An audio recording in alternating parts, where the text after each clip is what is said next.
fuck Phoenix. Peace, YBK, Moyaza. Quand j'étais là, tu me disais que tu voulais un beat, je t'ai laissé le truc. Ouais.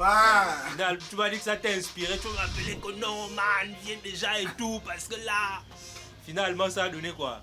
Ouais, c'est la façon dont tu as joué la mélodie, tu vois. Ouais. Ça m'a interpellé sur le hip-hop gabonais parce que quand j'ai écouté, c'est l'esprit, l'énergie que je ressentais dans le titre là. Ouais. Quand j'écoute le beat, je dis non. Ça, il faut faire un truc générique, tu vois. Ouais. Il faut faire un son comme un son que je n'ai jamais fait. Les rats de la boune, Raboum. On avait cru que nos hip-hop avaient déjà fait un boom. Jusqu'à ce que la Wana prenne le taxi. Il a fui, on l'a cherché fatigué, on n'a plus entendu parler de lui. Il voulait tellement travailler sur le beat, sans que couper, sans que quoi. Aujourd'hui là, le beat, la mélodie était dans la tête, les choix là, c'était dans ma tête. Alors le petit m'a acheté, le petit Jojo, m'a acheté une bougie, j'ai acheté un stylo, il est encore là, le stylo là. Oh, je cherchais le cahier fatigué.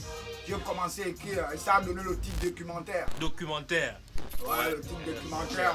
C'est un peu comme je suis beaucoup influencé par Los Angeles. C'est comme si je faisais la version en français du documentaire de The Game.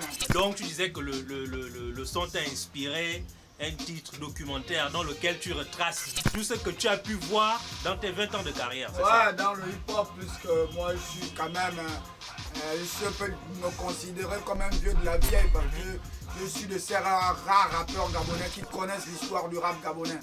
Parce que ceux qui m'ont appris, ils m'ont raconté l'histoire du rap gabonais. C'était des bons grands, notamment Testa et Keza, des Racines, ceux qui connaissent. Dédicace à Testa. Ouais, il y a beaucoup de petits qui ne le connaissent pas. Hein. Ouais, ça, c'est le pur et dur. Ouais, les gens connaissent Curtis E, mais ils ne savent pas qu'il y a un certain Testa.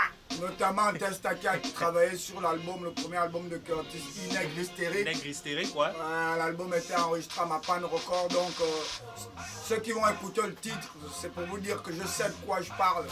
Écoute ça. 90, premier 45 tours, V2A4 fait la révolution avant qu'il ne la contourne. Les négros avaient la conscience noire. Malheureusement, les fils à papa ont fait que sa foi. À cette époque, beaucoup avaient déjà perdu la foi. Malgré tous ces groupes qu'on voyait prester à la foi. Pourtant, il y avait les racines de Testa et Keza. Combien s'en souviennent encore comme les sons d'Akweza. Il fallait faire cette genèse parce que beaucoup de jeunes ne connaissent pas l'histoire du hip-hop gabonais.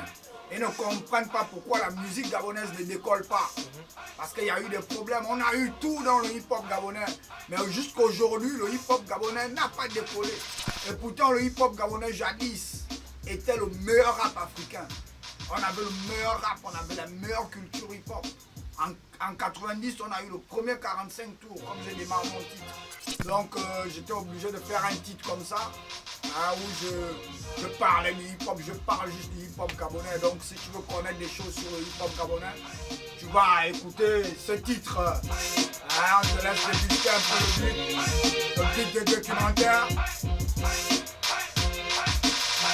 Pour ceux qui sont en train de se poser la question, mais ils sont en train de parler de quel titre en fait, Black Phoenix vous prépare une surprise monumentale, sûrement le 31 décembre, le 1er janvier. On est en train de voir dans quelle mesure on pourra balancer le son et la vidéo en même temps. On est en train de travailler dessus. Le temps a passé, j'ai vu que le game était mort. Et il fallait réveiller tout le monde avec un grand coup de pied au cul. Je pense que je peux faire ça dans ce documentaire que vous allez forcément apprécier parce que c'est le meilleur type de rap gabonais. Le Black Motherfucker Phoenix. Écoute ça. Rappé pour l'honneur du rap gabonais. Le rap gabonais à 30 ans, j'ai 20 ans. À part succès, dis-moi ce que tu peux faire autrement. Tu avais une petite, pas une petite, tu avais une grosse inspiration. Ça. Ah, la mélodie m'a tué. J'étais quand j'écoute le beat, j'ai dit ça là. C'est la tuerie. J'ai d'abord voulu appeler ça le retour du rap gabonais. Ouais. Parce que je veux pas me cacher, c'est vrai que c'est inspiré de The Game aussi. Après ça a été inspiré de The Game.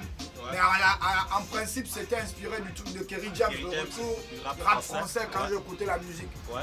Après en réfléchissant, il dit non, je n'ai pas le retour du rap gabonais, je mets le documentaire comme celui de... Parce que c'est un documentaire tout simplement. En près de 5 minutes et quelques, 5 minutes 48 là, il n'y a pas de refrain, c'est un truc où je parle. Rappel, le retour du rap gabonais, c'est le retour